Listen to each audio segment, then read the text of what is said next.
हिंदू धर्म में एकादशी व्रत का काफी महत्व है और हर एकादशी व्रत पर भगवान विष्णु के पूरे विधि विधान के साथ पूजा की जाती है। पंचांग के अनुसार हर वर्ष श्रावण मास के शुक्ल पक्ष की एकादशी तिथि को श्रावण पुत्रदा एकादशी व्रत रखा जाता है। इस वर्ष उदया तिथि होने के कारण पुत्रदा एकादशी व्रत 8 अगस्त सोमवार को सन 2022 को रखा जाएगा।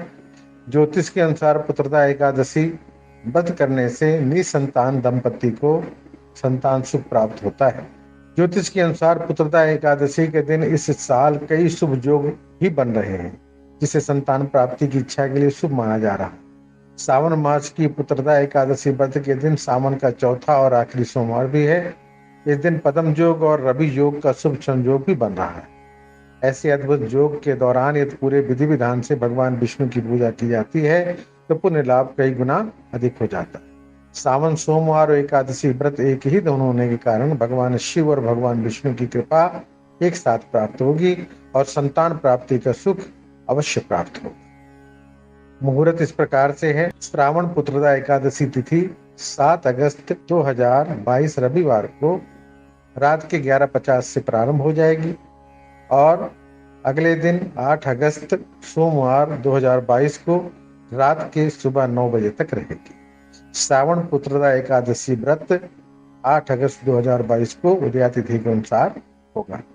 पुत्रदा एकादशी के दिन भगवान श्री विष्णु की पूजा की जाती है, पाठ करना चाहिए और व्रत रखना चाहिए। एकादशी के दिन पद्म योग में भगवान विष्णु की पूजा विधि विधान से करने पर सभी पापों का नाश हो जाता है। पुत्रदा एकादशी पर दान करना काफी शुभ माना जाता है। सावन मास की पुत्रदा एकादशी व्रत के पारण के बाद गरीबों और जरूरतमंदों को दान भी देना चाहिए। कथा इस प्रकार से है। धर्मराज युधिष्ठिर बोले कि हे भगवान, अब आप मुझे श्रावण मास के शुक्ल पक्ष की एकादशी की कथा सुनाइए।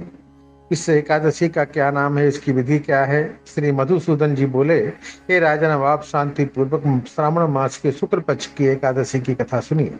इस कथा के सुनने मात्र से ही वाजपेय का फल मिलता है।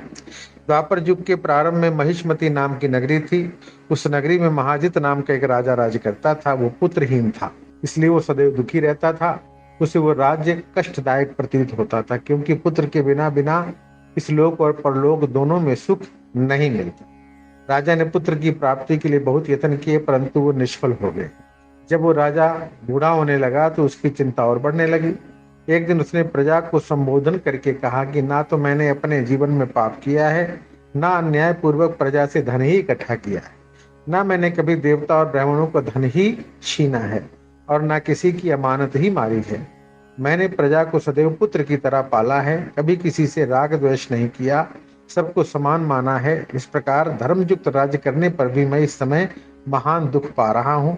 तो क्या कारण है, मेरी कुछ समझ में नहीं आ रहा। राजा महिजित किस बात को विचारने के लिए मंत्री आदि वन की ओर चल पड़े। वहां वन में जाकर उन्होंने बड़े बड़े ऋषि मुनियों के दर्शन किए। उस स्थान पर वयोवृद्ध और धर्म के ज्ञाता महर्षि लोमस के पास पहुंचे। उन सबने जाकर उन महर्षियों को यथा योग्य प्रणाम किया, उनके सामने बैठ गए। उनके दर्शन से सबको बड़ी प्रसन्नता हुई। उनकी विनय करने लगे कि हे देव, हमारे हो भाग्य है कि हमने आपके दर्शन किए। इस पर लोमस ऋषि बोले कि हे मंत्रीगण, आप लोगों की विनय और आपके सद्व्यवहार से मैं बड़ा प्रसन्न हूँ।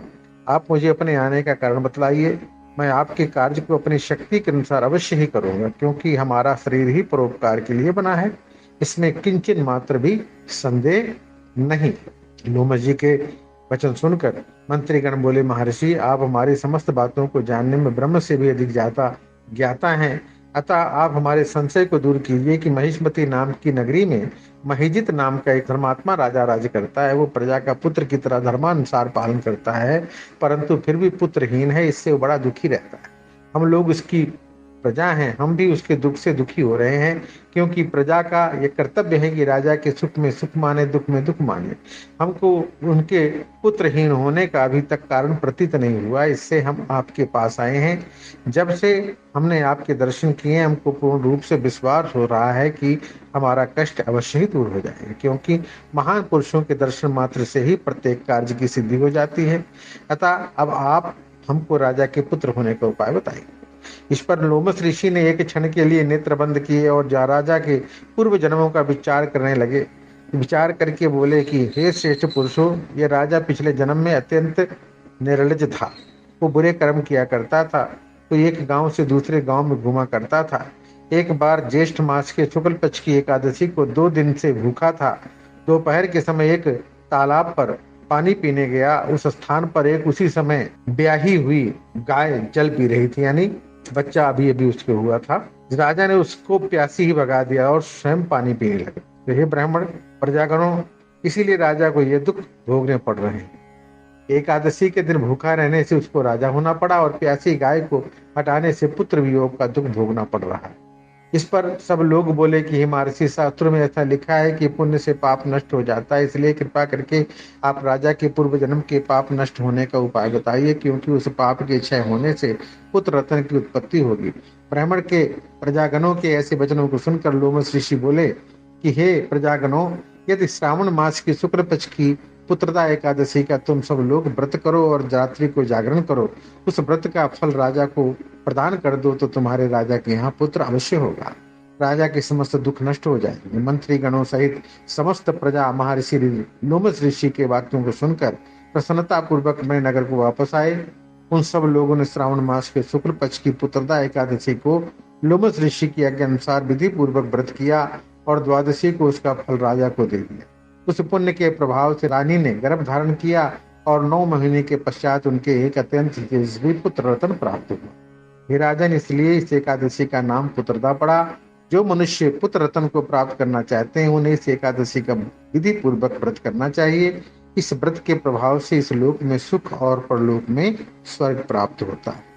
बोलो बांके बिहारी लाल की जय।